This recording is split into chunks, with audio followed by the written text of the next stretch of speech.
आप सभी को मेरा नमस्कार। भारतीय स्टेट बैंक के कर्मचारियों के लिए एक खुशखबरी है। एसबीआई देश का सबसे बड़ा सरकारी बैंक है जो अपने 2.5 लाख कर्मचारियों को 15 दिन का बोनस देने वाला है। यह बोनस पिछले साल अच्छे काम को देखते हुए दिया जाएगा। इसे परफॉर्मेंस लिंक्ड इंसेंटिव कहते हैं। पिछले वित्तीय वर्ष में कोरोना के बावजूद कर्मचारियों ने अच्छा काम किया था, जिसका वजीफा इस साल इंसेंटिव के रूप में मिल सकता है।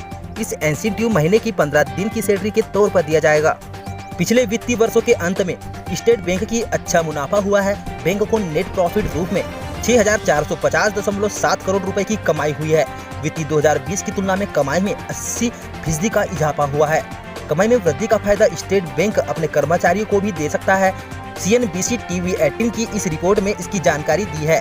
कर्मचारी को इंसेंटिव देने का एक नियम है जिसके तहत बैंक के स्टाफ को बोनस मिलेगा। जान लेते हैं कि इंसेंटिव का क्या नियम है। नवंबर 2020 में इंडियन बैंक एसोसिएशन ने एक वेज एग्रीमेंट पर दस्तखत किया था। इस एग्रीमेंट के मुताबिक सरकारी बैंक के कर्मचारी इंसेंटिव पाने के हकदार है। बैंक को जब एनुअल ग्रोथ में मुनाफा होता है, ऑपरेटिंग प्रॉफिट और पॉजिटिव नेट प्रॉफिट होने पर स्टाफ को इंसेंटिव देने का नियम है। इस हिसाब से स्टेट बैंक को वही बम्पर मुनाफे का फायदा स्टाफ को मिलेगा। अब जान लेती है कि कितना मिलता है इंसेंटिव।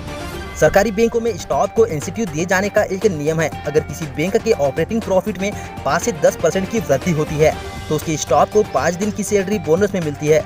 अगर ऑपरेटिंग प्रॉफिट 10-15% बढ़ता है तो स्टाफ को 10 दिन की सैलरी बोनस के रूप में मिलती है। वहीं अगर ऑपरेटिंग प्रॉफिट 15% से ऊपर है तो 15 दिन की सैलरी मिलती है। यह सैलरी इंसेंटिव के रूप में होती है। इसके साथ ही केनरा बैंक ने भी दिया है बोनस। पिछले वित्तीय वर्ष में लगभग सभी बैंकों ने अच्छी कमाई की है। इसी तरह केनरा बैंक और बैंक ऑफ महाराष्ट्र ने मुनाफे के बाद अपने स्टाफ को परफॉर्मेंस लिंक्ड इंसेंटिव दिया है। केनरा बैंक ने जहां अपने कर्मचारियों को 15 दिन की सैलरी दी है तो वह बैंक बैंक ऑफ महाराष्ट्र ने भी अपने स्टाफ को इनाम दिया है। बीते वित्तीय वर्ष में केनरा बैंक को 1010 करोड़ रुपए का फायदा हुआ। बैंक ऑफ महाराष्ट्र को 2020 से 21 में 165 करोड़ का प्रॉफिट दर्ज किया गया है। इस मुनाफे को देखते हुए बैंकों ने अपने कर्मचारियों को इंसेंटिव देना शुरू किया है। उम्मीद है कि मेरे द्वारा बताई गई जानकारी आपको समझ आई होगी। अगर आप हर पल ऐसी ही अपडेट्स और न्यूज चाहते हैं तो आप मेरे चैनल को सब्सक्राइब कर विजिट कर सकते हैं भैया। फिर मिलता हूँ अगली बार ऐसी ही ताज़ा अपडेट्स और न्यूजों के साथ। नमस्कार।